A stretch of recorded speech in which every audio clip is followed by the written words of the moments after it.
मैं प्रीति हूँ। मैं एक ऐसी औरत हूँ जिसके पास हर सुख सुविधा है, मगर माँ बनने का अधिकार नहीं। इस समाज ने मेरी निसंतानता को मेरे चरित्र का दोष बना दिया। पति के ताने, ससुराल वालों की तिरस्कार भरी निगाहें और मोहल्ले वालों की चुभती बातें, सब कुछ सहती रही। फिर एक दिन मैंने वो निर्णय लिया जो शायद किसी औरत को नहीं लेना चाहिए, मगर शायद मजबूरी वही होती है जो किसी को लाचार कर देती है। ये दोपहर की एक शांत घड़ी थी। मैं अपने कमरे में बैठी थी। सामने मेरी पुरानी नौकरानी रेखा खड़ी थी, जिसकी सेवा से मेरा घर बरसों से सजा संवरा है। उसकी जवान बेटी सोनी अब 18 की दहलीज पर थी। मासूम, चुपचाप, डरी हुई सी लड़की जो हमेशा अपनी माँ की आड़ में रहती थी। मैंने गहरी सांस ली और रेखा से कहा, मुझे तुमसे एक बात करनी है, एक बड़ी बात। रेखा ने चौंक कर मेरी ओर देखा। जी मैडम, मैंने शब्दों को चुन चुन कर बोला, जैसे खुद से भी छिपा रही हूँ। मैं चाहती हूँ कि सोनी मेरे पति से विवाह करे। रेखा की आंखें फैल गईं। चेहरे पर एक सन्नाटा छा गया, जैसे किसी ने उसके पैरों के नीचे से जमीन खींच ली हो। मैडम जी, आप ये क्या कह रही हैं? हम कहाँ, आप कहाँ? हम तो नौकर लोग हैं। उसकी आवाज़ कांपने लगी। मैंने धीरे से कहा, मैं जानती हूँ रेखा, तुम ऐसा क्यों सोच रही हो, लेकिन मेरा दिल टूट चुका है। मैं माँ बनना चाहती हूँ। बरसों से मैं तरस रही हूँ। मैं खुद निसंतान हूँ। मेरा पति मुझे औलाद न होने का दोष देता है। मैं ये सब सहते सहते थक चुकी हूँ। रेखा ने नजरें झुका ली। कमरे में खामोशी फैल गई। मैंने और करीब होकर कहा, तुम्हारी बेटी सिर्फ विवाह करेगी। सिर्फ एक बच्चा चाहिए मुझे, फिर मैं तलाक दिलवा दूंगी। तुम्हें 20 लाख रुपए दूंगी। रेखा की सांसें तेज हो गईं। वो मेरी तरफ देखती रही, जैसे परख रही हो, क्या ये वही प्रीति मैडम है या कोई और? मैडम जी, सोनी भी बच्ची है। उसकी सारी जिंदगी पड़ी है। आपकी दौलत अपनी जगह, लेकिन उसके शब्द लड़खड़ा गए। मैंने उसका हाथ थामा। रेखा, ये मेरी जिंदगी का सवाल है। मैं हर दिन मर रही हूँ। लोग कहते हैं औरत माँ बने तभी पूरी होती है। क्या मैं कभी पूरी नहीं हो पाऊंगी? रेखा के चेहरे पर दर्द की परछाइयां दौड़ने लगीं। उसकी आंखों में आंसू आ गए। शायद मेरी तकलीफ उसे भी चुभने लगी थी। आपका पति मान जाएगा? उसने धीरे से पूछा। मैंने पल भर के लिए खामोशी ओढ़ ली। मैं उसे मना लूंगी। मैंने सोच लिया है। मैं अपने दिल पर पत्थर रख चुकी हूँ। रेखा ने लंबी सांस ली और जमीन पर बैठ गई, जैसे उसके अंदर की दीवार टूट गई हो। मैं अपनी बेटी को आपके हवाले कर दूंगी मैडम जी, लेकिन एक माँ का दिल आपके सुपुर्द कर रही हूँ। उसे तोड़ना मत। उसके ये शब्द मेरे दिल में तीर की तरह उतरे, लेकिन मैंने चेहरे पर ठहराव कायम रखा। मुझे कमजोर नहीं पड़ना था। मैं जानती थी ये सौदा आसान नहीं है, लेकिन माँ बनने का सपना मुझे हर हद पार करने पर मजबूर कर रहा था। उसी पल सोनी अंदर आई, चुपचाप, नजरें झुकाए। उसके चेहरे पर एक अनजानी बेचैनी थी। मैंने उसकी तरफ देखा और दिल में फैसला कर लिया, उस बच्ची को इस्तेमाल नहीं करना। बस एक बार वो लम्हा चाहिए, जिसके बाद मैं सारी जिंदगी खुद ले लूंगी। रेखा उठी, अपनी बेटी को बाजू से पकड़कर बाहर ले गई। मैं वहीं बैठी रही। खिड़की से रोशनी आ रही थी, लेकिन मेरे अंदर अंधेरा और गहरा होता जा रहा था। ये मेरी जिंदगी का पहला बड़ा फैसला था। एक ऐसा फैसला जो मेरे पति, मेरी नौकरानी, एक मासूम लड़की और खुद मेरे वजूद को बदलने वाला था। मगर मैं नहीं जानती थी कि यही मेरी बर्बादी की शुरुआत बनेगा। रात भर नींद नहीं आई। दिल में एक अनजानी बेचैनी ने डेरा डाल लिया था। सुबह नाश्ते की मेज पर मनोज हमेशा के उलट चुपचाप बैठा था। उसके हाथ में अखबार था, लेकिन नजरें कहीं और थीं। मैंने उसके सामने चाय का कप रखा और खुद भी बैठ गई। दिल तेजी से धड़क रहा था, जैसे सीने से बाहर निकल आए। एक पल को सोचा चुप रहूं, सब भूल जाऊं, मगर फिर वही खालीपन, वही सन्नाटा मुझे झकझोरने लगा। मनोज, मेरी आवाज धीमी थी, जैसे खुद भी शब्दों से डर रही हूँ। उसने अखबार से नजरें हटाई। हाँ बोलो, एक बात करनी है तुमसे। तो करो ना। उसने चाय की चुस्की ली। मैंने हाथ आपस में जोड़े, नजरें झुकाई और धीरे से कहा, मैं चाहती हूँ तुम दूसरी शादी कर लो। मनोज की चाय का कप हवा में ही रुक गया। वो मेरी तरफ देखता रहा, जैसे मैंने कोई मजाक कर दिया हो। क्या कहा तुमने? उसकी आवाज में गुस्सा था। एक लड़की है सोनी, रेखा की बेटी। मनोज की आंखें संकुचित हो गईं। चेहरा तनाव से भर गया। तुम पागल हो गई हो प्रीति। मैं किसी नौकरानी की बेटी से शादी करूं? ये मेरे लिए आसान नहीं है, लेकिन मैं तुम्हें खोए बिना माँ बनना चाहती हूँ। मेरी आवाज टूट रही थी। मनोज गुस्से से उठ खड़ा हुआ। कुर्सी पीछे सरक गई। तुम्हें शर्म नहीं आती? मैं कौन हूँ तुम जानती हो? लोग क्या कहेंगे? हंसेंगे हम पर। वो ही लोग मनोज जो मुझे मनुष्य समझते हैं, जो मुझे देखकर नजरें फेर लेते हैं, क्या वही लोग हमारे लिए इतने जरूरी हैं? ये तुम कह रही हो जो हमेशा उन्हीं लोगों की बातों पर रोती रहती हो। हाँ, रोती रही हूँ, लेकिन अब थक चुकी हूँ। तो तुम मुझे मजबूर करोगी? नहीं, मैं खुद को मजबूर कर रही हूँ। तुम्हें सिर्फ हाँ कहना है। मनोज कुछ पल चुप रहा, फिर बोला, मैं किसी नौकरानी की बेटी से शादी नहीं कर सकता। ये हम दोनों के लिए नुकसानदेह होगा। मैंने नजरें झुका ली। दिल की गहराइयों से कुछ टूट कर गिर पड़ा। मैं जानती थी उस इनकार ने मुझसे कुछ छीन लिया है, लेकिन मैं प्रीति हूँ, मैं हार नहीं मानती। मनोज के इनकार ने मुझे तोड़ दिया था, जैसे बरसों की उम्मीद एक पल में राख हो गई हो। मैंने सोचा था शायद मेरी तड़प उसका दिल पिघला देगी, लेकिन वो तो अपने घमंड में कैद निकला। मैं सारी रात कमरे में टहलती रही, कभी खिड़की से बाहर झांकती तो कभी खुद से उलझती। सुबह सूरज निकला, लेकिन मेरे लिए कोई रोशनी नहीं लाया। अंधेरा जो दिल में बस चुका था अब बर्दाश्त नहीं होता था। मैं आईने के सामने खड़ी खुद को देखती रही। बाल बिखरे हुए, आंखों के चारों ओर काले घेरे, चेहरे पर एक टूटी हुई स्त्री की परछाई। और फिर मैंने एक निर्णय ले लिया। अगर मेरे जीने की शर्त एक बच्चा है तो फिर मर जाने से क्या फर्क पड़ेगा? मरना शायद जीवन से आसान है। जहरीली गोलियां मेरे ड्रेसिंग टेबल की दराज में कई महीनों से पड़ी थी। कभी जो डर की निशानी थी, आज वही गोलियां मुक्ति का एक माध्यम लग रही थी।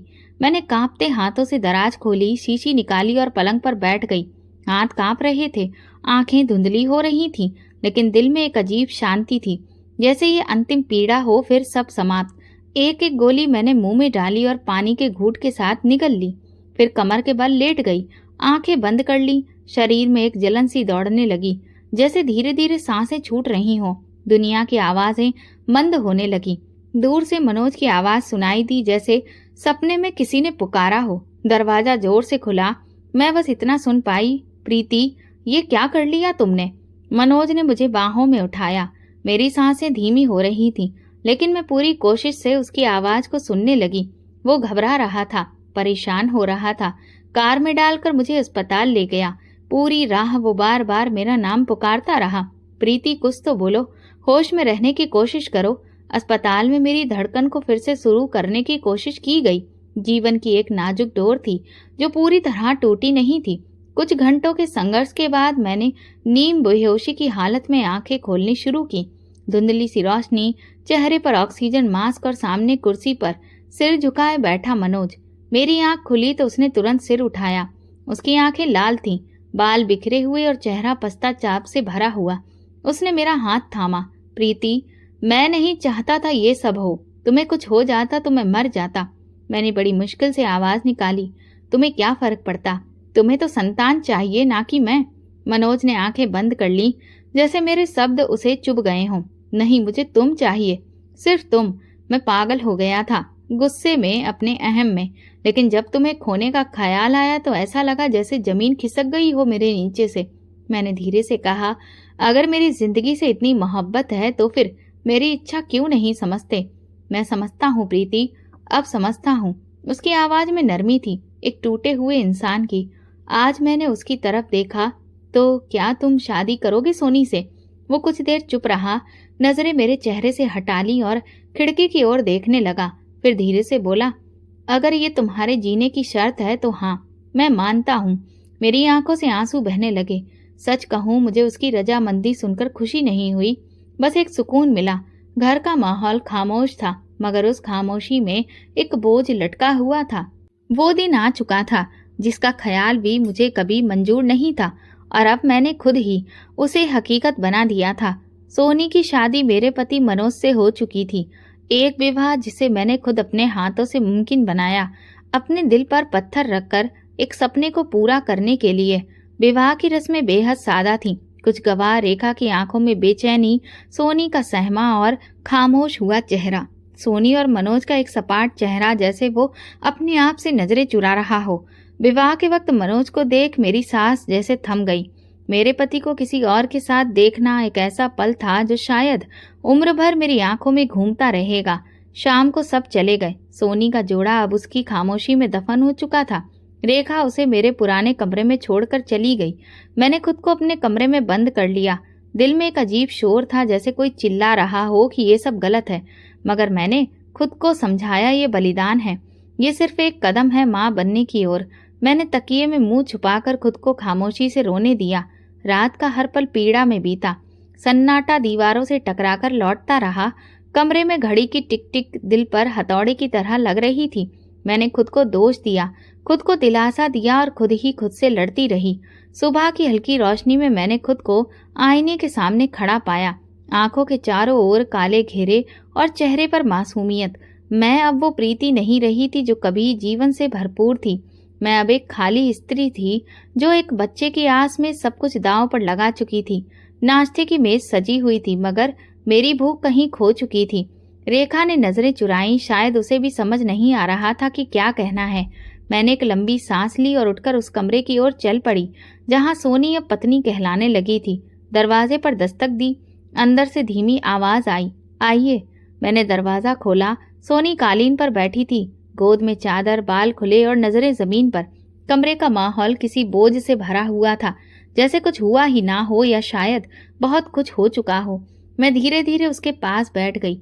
कुछ पल खामोशी में बीते, फिर मैंने नरमी से पूछा, रात कैसी गुजरी? सोनी ने नजरें उठाईं। उसकी आंखों में नींद कम और सवाल ज्यादा थे। उसके होंठ हिले। साहब ने कुछ नहीं कहा, हाथ भी नहीं लगाया। मैं कालीन पर सो गई। मेरी सांस जैसे एक पल को थम गई। दिल की गहराइयों में कुछ टूट कर गिरा। ये वो जवाब नहीं था जिसकी मुझे उम्मीद थी, या शायद मैं सुनना ही नहीं चाहती थी। मैंने होंठ सख्ती से भींचे और सिर झुका लिया। उसने कुछ नहीं कहा, कुछ भी नहीं। मैंने धीमे से दोहराया, खुद को यकीन दिलाने के लिए, नहीं दीदी जी। वो बस चुपचाप लेटे रहे, फिर उठकर दूसरे कमरे में चले गए। सोनी की आवाज बेरंग थी, जैसे वो खुद को भी नहीं जानती थी कि ये सब क्या था। मैं उठ खड़ी हुई। कदम जैसे जमीन पर भारी पड़ रहे थे। एक अजीब गुस्से, दुख और उलझन ने मेरे दिल में चोट मारी। दरवाजा बंद करके मैं बाहर निकली। रेखा मेरी तरफ बढ़ी, कुछ कहना चाहा, मगर मेरे चेहरे को देखकर खामोश हो गई। मैं अपने कमरे में वापस आई और दरवाजा अंदर से बंद कर लिया। कमरे की खामोशियां अब शोर में बदल चुकी थीं। मेरे अंदर कुछ खौल रहा था, जैसे कोई लावा जो फूटने ही वाला हो। सोनी की बातों ने मेरे दिल पर वो चोट मारी थी जिसका दर्द मेरी हड्डियों तक उतर गया था। जिस बलिदान की नींव पर ये सब किया, वो अगर पहला ही कदम ना उठा सके तो आगे क्या बचेगा? ये सब क्या था? कोई खेल, या सिर्फ मेरे घाव पर नमक छिड़कने का एक नया तरीका? सुबह का वक्त था। मनोज नाश्ता कर रहा था, जैसे कि कुछ हुआ ही ना हो, जैसे कल रात उसने किसी लड़की से विवाह नहीं किया, जैसे कोई बदलाव आया ही ना ही हो। वो खामोश था, नाश्ता कर रहा था और अखबार पर नजरें गड़ाए बैठा था। मैंने उसकी ओर देखा और मुझे उसके चेहरे पर वो ऊब, वो अरुचि दिखाई दी जो किसी जबरदस्ती के निर्णय को ढो रहे व्यक्ति के चेहरे पर होती है। मैं खामोशी से उसके सामने जा खड़ी हुई और आवाज दी, मनोज। वो अखबार से नजरें हटाकर मेरी ओर देखने लगा। मैं पूछना चाहती हूँ, रात तुमने सोनी के साथ कुछ? मेरी आवाज मेरे हलक में ही अटक गई। मनोज ने फौरन नजरें चुराई। क्या मतलब तुम्हारा? मैंने कदम आगे बढ़ाया। साफ बात करो, तुमने उसे उसका अधिकार क्यों नहीं दिया? एक पल जैसे ठहर गया। उसका चेहरा तन गया, जैसे किसी ने उसकी बेरुखी को उजागर कर दिया हो। प्रीति, तुम्हें शर्म नहीं आती? ये सवाल पूछते हुए। शर्म? मैं हंसी, एक कड़वी घायल हंसी। शर्म तो उसे आनी चाहिए जो विवाह करके अपनी पत्नी को कालीन पर सोने दे। मनोज ने कुर्सी पीछे खींची और खड़ा हो गया। वो कम उम्र लड़की है, 18 साल की, समझी तुम? वो तुम्हारे बराबर की औरत नहीं। मैं 40 साल का आदमी हूँ, वो अभी जवान भी नहीं हुई ठीक से। ये तुम्हें उस वक्त याद क्यों नहीं आया जब तुमने उससे शादी की? उस वक्त तो तुम्हारी जुबान पर कोई आपत्ति नहीं थी। वो शादी तुम्हारे कहने पर हुई। प्रीति, तुम्हारी जिद पर, तुम्हारी जान लेने की कोशिश, तुम्हारी जिद्दी इच्छा, अब उसका नतीजा मेरे सिर क्यों डाल रही हो? मैं एक कदम और आगे बढ़ी, चेहरा उसके बिल्कुल पास ले जाकर बोली, मनोज, मैंने तुम्हें मजबूर किया। हाँ, क्योंकि मुझे बच्चा चाहिए, मुझे सिर्फ बच्चा चाहिए। मनोज का चेहरा गुस्से से लाल हो गया। उसने हाथ की मुट्ठी बंद कर ली, जैसे कि वो खुद को रोक रहा हो। तुम इतनी निर्दयी हो चुकी हो, एक लड़की को सिर्फ एक कोख समझती हो, इंसान नहीं। हाँ, मैं निर्दयी हो चुकी हूँ, क्योंकि दया से कुछ नहीं मिला। सालों की निसंतानता, तुम्हारे ताने, लोगों की नफरत, समाज की बातें, इन सब ने मेरे अंदर की औरत को खत्म कर दिया। वो मेरी तरफ घूरता रहा, जैसे मेरे अंदर कोई अजनबी स्त्री खड़ी हो। तुमने सोचा भी है, अगर कल वो लड़की गर्भवती नहीं हुई, अगर वो बांझ निकली, तब क्या करोगी? तब की तब देखी जाएगी। लेकिन अभी तुम उसके करीब जाओ, उसे उसका अधिकार दो, वरना सब कुछ बेकार है। और अगर मैं नहीं गया तो फिर बताओ, तुमने हाँ क्यों की थी? क्यों मुझे अस्पताल से जीवित घर लाए थे? क्यों मेरे हाथ थामे थे कि मेरी जान बचाओगे? क्या ये सब झूठ था? मनोज चुप हो गया। उसके चेहरे पर पछतावा भी था, गुस्सा भी और शायद डर भी। मैं जानती थी उसके लिए ये आसान नहीं था, लेकिन मैं अब कोमलता की कोई गुंजाइश नहीं छोड़ चुकी थी। मेरे अंदर सिर्फ खालीपन था, और वो खालीपन किसी की कोख से भरना था, चाहे किसी और की ही हो या मेरी खुद की। मनोज ने सिर झुका लिया, जैसे हार मान रहा हो, मगर उस हार में भी एक बगावत छुपी थी। वो नहीं चाहता था कि ये सब हो, लेकिन वो जानता था कि अब वापसी का दरवाजा बंद हो चुका है। मैं वहां से लौट गई, लेकिन मेरे कदमों में वजन था। हर कदम पर जैसे जमीर चिल्ला रहा था, मगर मैंने जमीर की आवाज को दबा दिया था। मैंने खुद को ये मानने पर मजबूर कर लिया था कि ये सब मैं किसी और के लिए नहीं, सिर्फ अपने लिए कर रही हूँ, अपने अंदर की उस प्यास के लिए जो बरसों से तड़प रही थी। घर के कोने कोने पर यह अदृश्य बोझ मंडरा रहा था, जैसे हर वस्तु थमी हो, निष्प्राण हो। सांसें भी ले रही थी, लेकिन सुस्त। वो समय जो मेरे सपने की पहली सीढ़ी होना था, अब उलझनों, झुंझलाहटों और एक ऐसी मौन पीड़ा में बदल चुका था जिसे शब्दों में पिरोना मुश्किल था। सोनी अब मेरे घर में मनोज की पत्नी थी और मेरे लिए सिर्फ एक मकसद का जरिया। लेकिन मनोज जैसे खुद से भाग रहा हो। हर दिन हर रात वो सोनी से दूर होता गया। मैंने उसे कई बार परखा, उसकी नजरों से, उसके रवैये से, लेकिन हर बार वो चुपचाप नजरें चुरा लेता। और सोनी, वो अब पूरी तरह चुप हो चुकी थी। एक रात मैं मनोज के कमरे के बाहर से गुजर रही थी कि आहट सुनकर रुक गई। दरवाजा थोड़ा खुला था। मैंने अंदर झांका। कमरे में हल्की रोशनी थी। सोनी एक और चारपाई के किनारे पर बैठी थी और मनोज खिड़की के पास खड़ा बाहर देख रहा था, चेहरा उलझन से भरा, नजरें खोई हुई। मेरी सांस जैसे थम गई। दरवाजा खटखटाने के बजाय मैं पीछे हट गई। मेरे अंदर एक अजीब सी बेचैनी थी। अगली सुबह मैंने हिम्मत करके मनोज से बात करने का फैसला किया। वो आंगन में बैठा अखबार पढ़ रहा था। मैं उसके सामने जा बैठी। कुछ लम्हे गुजरे, फिर मैंने नरमी से पूछा, क्या तुम अब भी उसके करीब नहीं गए? मनोज ने सिर उठाया, कुछ पल के लिए मेरी तरफ देखा, फिर अखबार में खो गया। प्रीति, तुम नहीं समझोगी, यह आसान नहीं है। क्या आसान है मनोज? मेरे अपने आप को खत्म कर लेना, या सोनी को रातों को अकेले सोते देखना? तुम्हारी खामोशी मेरे सब फैसलों को झुठला रही है। उसने अखबार एक तरफ रख दिया और मेरी तरफ देखा। जो हुआ तुम्हारे सामने है। शर्म आती है प्रीति, कुछ नहीं हो पाता। मैं तुम्हें देखता हूँ तो सोनी एक बोझ लगती है, जैसे मैं तुमसे धोखा कर रहा हूँ। मेरे होंठ सिले रह गए, दिल जैसे किसी ने भींच लिया हो। मैंने नजरें नीची कर ली और बस इतना कहा, फिर वो सब क्यों किया? क्यों उससे शादी की? क्यों मेरा यकीन लिया? अगर तुम ये सब कर नहीं सकते थे, तुमने मजबूर किया था। उसका स्वर धीमा पड़ गया था। मैंने तुम्हारी खातिर हाँ की, मगर मैं खुद को उसके करीब नहीं ला सकता। क्या तुम समझते हो कि ये सोनी के लिए आसान है? क्या वो कोई लकड़ी की गठरी है? एक शरीर जिसे जब चाहो इस्तेमाल करो और जब चाहो नजरअंदाज। मनोज चुप हो गया। शायद उसे अब सोनी की चुप्पी की पीड़ा महसूस हो रही थी। उसी रात जब मैंने सोनी के कमरे का दरवाजा धीरे से खोला, वो जाग रही थी। कमजोर रोशनी में उसका चेहरा फीका लग रहा था, जैसे किसी ने उसके सारे रंग छीन लिए हो। तुम सोई नहीं अभी तक? मैंने आहिस्ता से पूछा। नींद नहीं आती दीदी जी, वो नीचे देखते हुए बोली। मैं कुछ देर उसके पास बैठी रही, फिर दिल की गहराई से निकला, सोनी, कुछ भी कहने का दिल करे तो जरूर कहना। तुम इस घर में अकेली नहीं हो। वो धीरे से सिर हिला गई, लेकिन मैं जान गई थी कि वो अब अंदर से खाली हो चुकी है। ये चुप्पी सिर्फ डर की नहीं, पीड़ा की थी। मैं अपने कमरे में लौट आई। दिल में एक अजीब सा महसूस होने लगा। मैंने रात के अंधेरे में चुपचाप आसमान की तरफ देखा। वहां कोई तारा ना था, जैसे मेरी किस्मत का आसमान भी काला हो चुका था। और उन्हीं खामोश रातों में मैंने सोचना शुरू किया कि शायद मेरी किस्मत में माँ बनना लिखा ही नहीं, या शायद मेरी कोशिशें अभी भी अधूरी हैं। मगर एक बात तय थी, ये रिश्ता अब जिस तरफ भी जाए मुझे उसकी राहदारी खुद करनी होगी। चाहे मुझे और कितनी ही रातें चुप्पी में काटनी पड़े। खामोश रातों का सिलसिला जैसे बेहद बेहिसाब बढ़ता जा रहा था। हर गुजरते दिन के साथ मेरे अंदर का खालीपन और गहरा होता जा रहा था। मनोज की बेरुखी, सोनी की चुप्पी और मेरे अपने जज्बात की बेबसी, ये सब एक बंद दायरे में मुझे घुमा रहे थे, जहां से कोई रास्ता नजर नहीं आता था। मनोज अब रातों को घर देर से लौटता, बात कम करता, नजरें मिलाने से कतराता। एक सुबह जब सब अपने कमरों में थे, मैंने सोनी के दरवाजे पर दस्तक दी। वो धीरे से दरवाजा खोलकर मेरे सामने आई, चेहरे पर एक अजीब सी थकान और चुप्पी। वो कुछ बोली नहीं, बस नजरें नीचे किए खड़ी रही। मैंने नरमी से कहा, मैं मायके जा रही हूँ 2-3 दिन के लिए, जरा दम घुटने लगा यहाँ। सोनी ने चौंक कर मेरी तरफ देखा, जैसे ये खबर उसके लिए अचानक हो। कुछ कहने के लिए लब खुले, फिर वो रुकी और धीरे से बोली, कुछ काम हो तो बताना दीदी जी। मैंने उसके कंधे पर हाथ रखा। हाँ, तुम भी अगर कुछ कहना चाहो, कुछ भी, तो मुझे फोन करना, तुम अकेली नहीं हो। सोनी ने नजरें मेरी आंखों में गाड़ दी, जैसे कोई फैसला कर चुकी हो। आप ना जाएं दीदी जी। मेरे पैरों तले जमीन जैसे खिसक गई। उसके लहजे में अजीब सी घबराहट थी। ये क्यों कहा तुमने? मैंने धीरे से पूछा। सोनी ने नजरें हटा ली। बस यूं ही दिल में आया।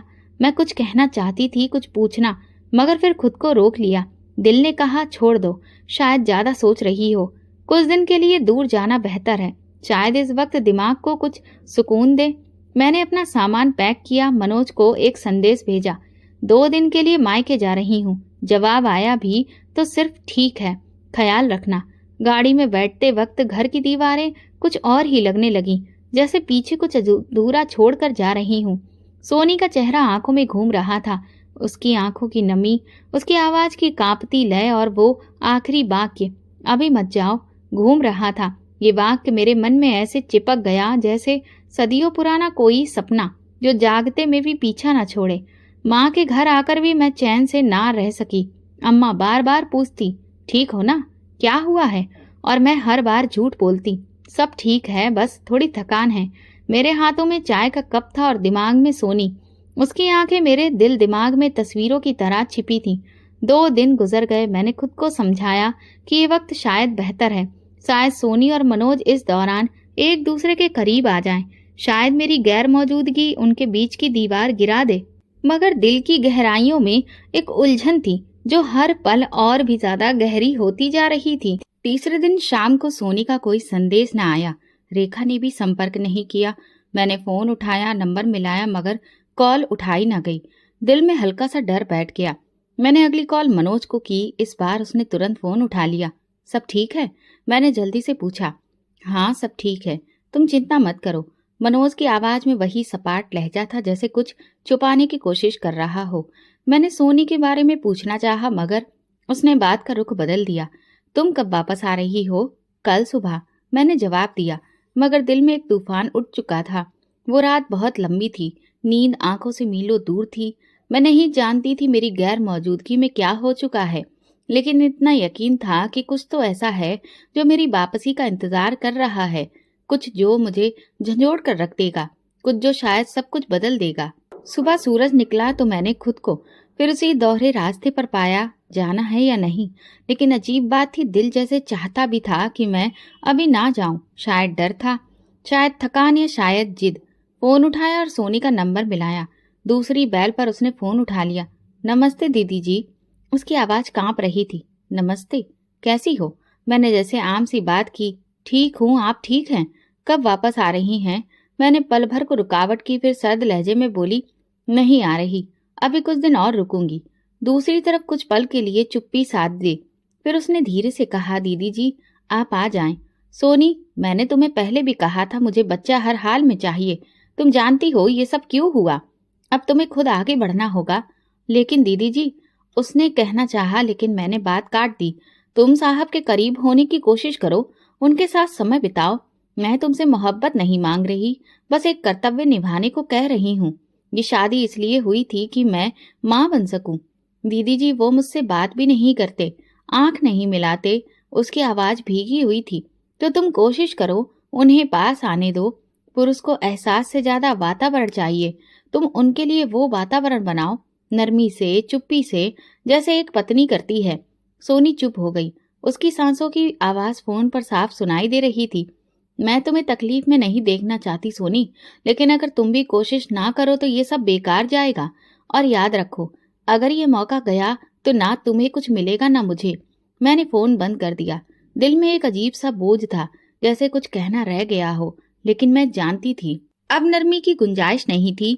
सोनी ने मेरी आंखों के सामने शादी की थी। उसकी मासूमियत, उसकी खामोशी, सब मैंने अपनी खुदगर्जी से रौंद दी थी।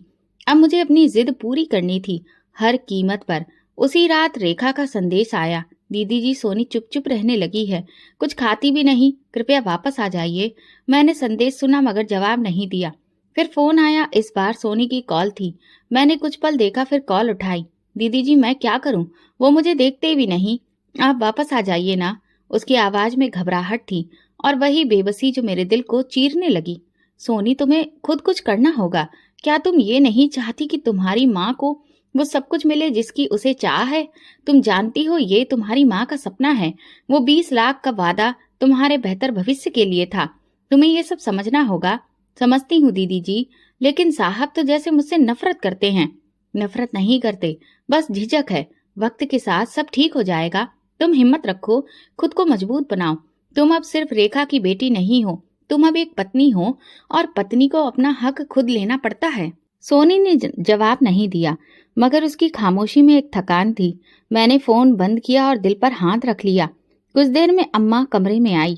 मेरे चेहरे को गौर से देखकर बोली, कुछ ठीक नहीं लग रहा तुम्हें? मैंने गर्दन हिला दी। बस थोड़ी सी थकान है। वो मेरे करीब बैठ गई, हाथ पर हाथ रखा।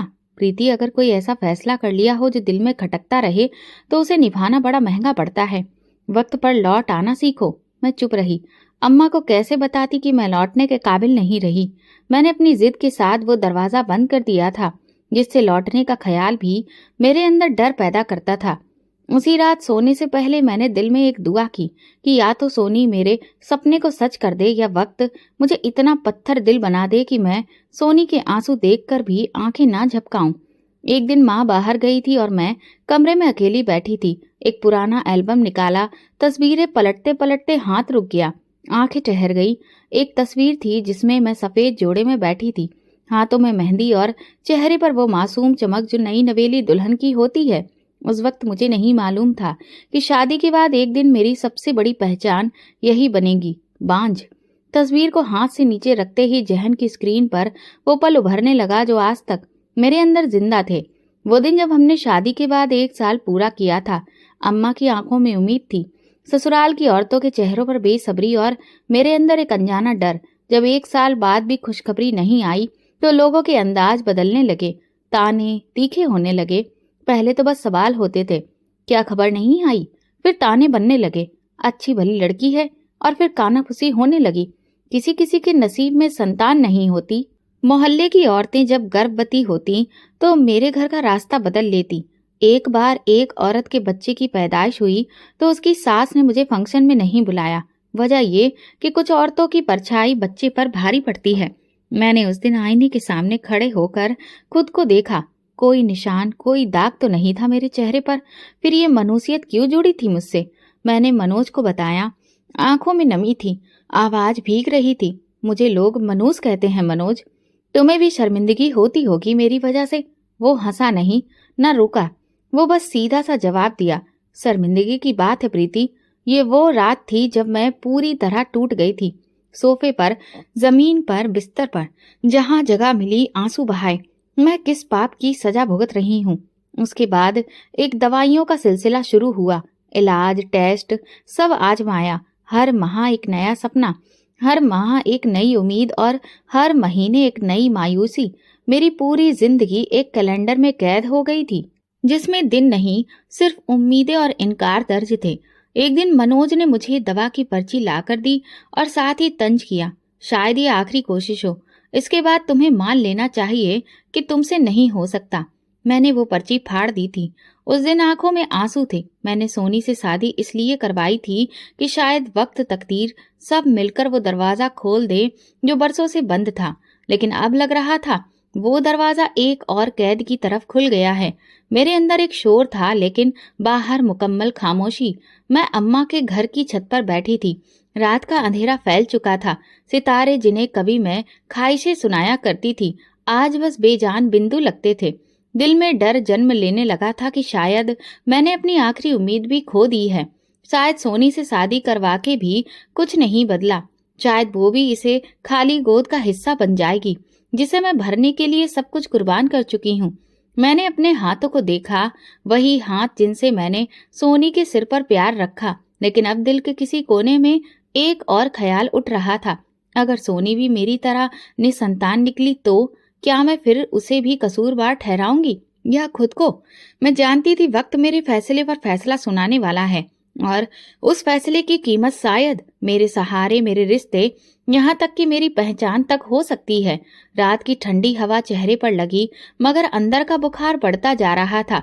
माँ जी की दहलीज पर खड़े होकर मैंने सिर्फ इतना कहा, अगर ये कुर्बानी भी व्यर्थ गई तो फिर बस अफसोस रह जाएगा, क्योंकि मैंने सिर्फ एक गोद भरने की ख्वाहिश की थी, बस एक गोद। अतीत की दहलीज पर बैठी मैं अभी ये सब सोच रही थी। अचानक मोबाइल की घंटी ने मुझे चौंका दिया। स्क्रीन पर सोनी का नाम था और दिल को जैसे किसी ने मुट्ठी में ले लिया हो। मैंने फौरन कॉल उठाई। दीदी जी, उसकी आवाज में कंपन थी, घबराहट और वही पुरानी थकन। लेकिन आज कुछ और भी था। क्या हुआ सोनी? मैंने जल्दी से पूछा। वो फूट फूट कर रो दी। अल्फाज गड़बड़ा गए, फिर संभल कर बोली, वापस आ जाइए साहब, साहब मुझे कुछ कर देंगे। मेरे जिस्म में जैसे बिजली सी दौड़ गई। डर ने गला घोट लिया। क्या किया उसने? क्या किया मनोज ने? बस आप आ जाइए, मैं नहीं जानती वो क्या चाहता है। मैं यहाँ नहीं रह सकती। कॉल कट हो गई। मैं सांस लेने के लिए भी रुक गई। एक लम्हा भी जाया किए बिना मैंने सामान समेटा। अम्मा ने रोका, पूछा क्या हुआ, मगर मैंने कुछ ना कहा। सिर्फ एक वाक्य निकला, सोनी खतरे में है। गाड़ी में बैठते ही मैंने लगातार सोनी को कॉल की, रेखा को संदेश भेजा, लेकिन कोई जवाब नहीं आया। जब मैं घर पहुंची तो मनोज आंगन में खड़ा था, खामोश, आंखों में किसी अजनबी सी हालत। मैं लपक कर उसके पास पहुंची। कहाँ है सोनी? उसने मुझे फोन किया था। वो डरी हुई थी। क्या किया तुमने? मनोज ने मेरी तरफ देखा, चेहरा सपाट, आवाज सख्त। मैंने उसे तलाक दे दिया है। मेरे कदम वहीं पर जम गए, जैसे कि जमीन ने मेरे तलवों से मिट्टी ही खींच ली हो। क्या? मेरी आवाज खामोशी में बदल गई। तलाक दे दिया? वो मुड़ा और अंदर जाने लगा। मैंने उसका बाजू पकड़ा, जोर से झटका। बच्चा हुआ भी नहीं और तुमने उसे तलाक दे दिया? ये सब क्या था? ये शादी, ये वादे सब झूठे थे। मनोज ने मेरी आंखों में देखा। मैं नहीं चाहता कि वो मेरे साथ रहे, ना अब ना कभी, बस खत्म। कहाँ है वो? पता नहीं। झूठ मत बोलो मनोज, मैं चीखी। तुमने उसके साथ कुछ किया है, तुमने उसे नुकसान पहुंचाया है। प्रीति, मैंने जो करना था कर लिया। अब वो माँ बेटी इस घर में नहीं है और मुझे उनका कोई पता नहीं है। मैं पागलों की तरह कमरे से निकली, सोनी के कमरे में गई। खाली अलमारियां खुली हुई थीं, कपड़े चादर सब गायब। रेखा के कमरे में गई, सन्नाटा था, जैसे कभी कोई था ही नहीं। घर में उनका कोई नामो निशान नहीं बचा था। दिल जैसे धक्क से रह गया। मैंने नौकरों से पूछा, किसी को कुछ मालूम नहीं था। मैंने करीबी अस्पतालों को फोन किया, पुलिस स्टेशन तक का रुख किया, लेकिन ना रेखा का कोई रिकॉर्ड था, ना सोनी का, जैसे जमीन निगल गई हो उन्हें। रात हो चुकी थी और मैं कमरे में बैठी अपने बालों में हाथ दिए बस सोचती रही। एक हफ्ता पहले जिस लड़की ने मुझे कहा था वापस आ जाइए, आज वो खुद कहाँ है? मेरे अंदर एक खाली गूंज थी, एक सवाल जो गूंजता रहा, क्या मैंने अपनी जिद में किसी को तबाह कर दिया? क्या सोनी की आवाज सिर्फ मेरी ख्वाहिश का तूफान बनकर दब गई? मनोज मेरे पास से गुजरा। मैंने उसका रास्ता रोक लिया। तुमने कहाँ भेजा उन्हें? रेखा और सोनी को कहाँ छुपाया है? वो लम्हा भर को रुका, फिर धीरे से कहा, प्रीति, तुमने मुझे मजबूर किया था। अब जो हुआ उसकी जिम्मेदारी भी तुम पर ही है। मैं पीछे हट गई। दिल में एक खौफ था, एक खालीपन और एक पछतावा जो जख्म की तरह ताजा था। वक्त गुजरता रहा, लेकिन ना सोनी का कोई सुराग मिला, न रेखा की कोई खबर आई। मैं रोज उनकी गुमशुदगी की खबर अखबार में तलाशती, कभी सोशल मीडिया पर तस्वीरें पोस्ट करती, कभी मोहल्ले वालों से पूछताछ करती, लेकिन सब बेकार। घर में मनोज ने इस बात को हमेशा के लिए बंद कर दिया था। वो इस बारे में बात भी नहीं करता था, और अगर मैं कुछ कहती तो बस ये खामोश निगाह डालकर कमरा छोड़ देता। वो खालीपन जो मैंने बरसों पहले महसूस किया था, सोनी की चीख, उसका डरा हुआ लहजा, वो आखिरी कॉल, सब रोज रात को मेरे कानों में गूंजते। चंद महीने गुजर चुके थे। मैं अक्सर बीमार रहने लगी थी। दिल दबाव और जिस्म जैसे बोझ तले दबे हुए थे। एक दिन बुखार इतना बढ़ गया कि अम्मा ने मुझे जबरदस्ती अस्पताल ले जाने पर मजबूर कर दिया। मैं हिचकिचाती रही, लेकिन जिस्म ने भी शायद हार मान ली थी। अस्पताल में दवाओं की बू, सफेद दीवारें, सफेद टाइलों की जमीन। मुझे एक कमरे में बिठाया गया। नर्स ने दवा दी और पर्ची लेकर मैं दवा खाने की तरफ बढ़ने लगी। वहां एक मोड़ था जहां से दवा खाना गुजरता था। मैं जैसे ही मुड़ी, अचानक मेरी नजर एक साए पर पड़ी। वो मनोज था। मेरा दिल धक्क से रह गया। वो तेजी से कमरे की तरफ बढ़ा, दरवाजा खोलकर अंदर दाखिल हो गया। मैं हैरान थी कि वो यहाँ क्या कर रहा था। उसने तो कहा था वो शहर से बाहर है। दिल में कुछ खटकने लगा। कदम खुद ब खुद उस कमरे की तरफ बढ़ने लगे। दरवाजा पूरा बंद नहीं था, हल्का सा खुला था, जहां से अंदर की आवाजें बाहर आ रही थी। मैं खामोशी से वहीं रुक गई। अंदर मनोज की जुजलाई हुई आवाज सुनाई दी। डॉक्टर, आप कह रहे थे कि इलाज मुमकिन है। अब तो साइंस बहुत एडवांस हो गई है। क्या अभी भी मेरा इलाज नहीं हो सकता? क्या अब भी मैं बाप नहीं बन सकता? मेरे हाथ से पर्ची छूटकर जमीन पर गिरी, लेकिन मैं हिली नहीं। अंदर से डॉक्टर की थकी हुई आवाज सुनाई दी। मैंने तुम्हें पहले भी बताया था मनोज, कुछ चीजें बहुत मुश्किल होती हैं। तुम्हें अपना राज किसी को नहीं बताना चाहिए था। मनोज का लहजा बुलंद हो गया। मैं क्या करता? मेरी बीबी को बच्चे चाहिए। मैं तो खुद बांझ हूं और वो रोज खुद को कोसती है। मेरी मदद करने के नाम पर एक झूठा रिश्ता पाल रही है। एक लम्हे को जैसे कमरा घूम गया। मैं दीवार से टेक लगाकर खड़ी रही। आंखें खुली थी, लेकिन मंजर धुंधला हो गया था। मनोज बांझ था।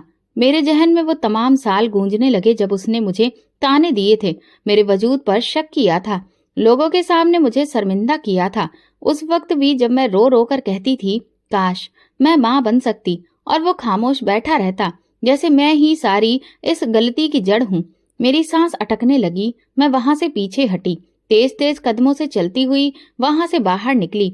मेरे पैरों के नीचे से जमीन निकल चुकी थी। बाहर आकर मैंने एक बेंच पर बैठने की कोशिश की, लेकिन वजूद साथ ना दे सका। मैं वहीं जमीन पर बैठ गई। लोग आ जा रहे थे, लेकिन मुझे किसी की परवाह नहीं थी। मनोज बांझ था। ये वो राज था जो उसने बरसों से छुपा रखा था, एक ऐसा सच जिसने मेरी जिंदगी को जहन्नुम में झोंक दिया था। मैंने सोनी को शादी के लिए मजबूर किया, खुद को तोड़ा, अपनी इज्जत, मासूम लड़की की मासूमियत, सब दांव पर लगा दिया। और जिसके लिए ये सब किया, वो तो खुद औलाद पैदा करने के काबिल ही नहीं था। मेरे दिल में एक चीख उठी, लेकिन मैंने लबों पर हाथ रख लिया। मुझे अस्पताल की सर्द हवाएं काटने लगीं और एक एक लम्हा मुझे मेरे ही फैसलों की लाशें दिखाने लगा। मैं वहां बहुत देर बैठी रही, फिर चुपचाप गाड़ी में आकर बैठी और ड्राइवर को घर चलने का कहा। रास्ते में कोई बात ना की, बस मनोज के अल्फाज गूंजते रहे। मैं खुद बांझ हूँ। ये राज सिर्फ राज नहीं, जख्म बन चुका था। ऐसा जख्म जो बरसों से मेरे अंदर लहू करता रहा, मगर जिसका दर्द अब जाकर समझ आया। घर पहुंचकर मैं सीधा अपने कमरे में गई। आईना देखा, अपने आप से सवाल किया, क्या मैं वाकई वो औरत हूँ जो बरसों से खुद को इल्जाम देती आई, या मैं सिर्फ उस आदमी का अक्स थी जिसने अपनी कमजोरी मुझ पर थोप कर खुद को मर्द समझा। वो रात खामोशी में नहीं, सच्चाई की दहाड़ में गुजरी, और मुझे अब यकीन था मेरी जिंदगी का सबसे बड़ा धोखा मेरे सबसे करीब वाले ने दिया था। दरवाजा खुला तो कमरे की रोशनी एक लम्हे को चुभने लगी।